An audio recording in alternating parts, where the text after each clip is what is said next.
Oo, yun ang maganda. Dagat nga pala yan. Dagat, di ba? Dagat nga. Ang ganda ng Ang ano ganda guys, nung ano ng sa dagat, sunset, oh, oh. no? Oo, kalinaw. Oh, Oo. yung reflection niya, no?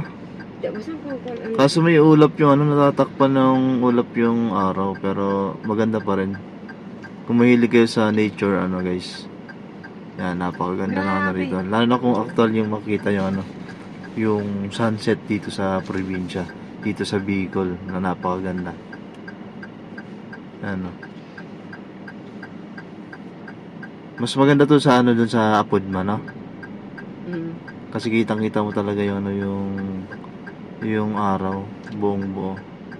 Tapos nagkukulay red na may pagkano pinkish. Ang ganda.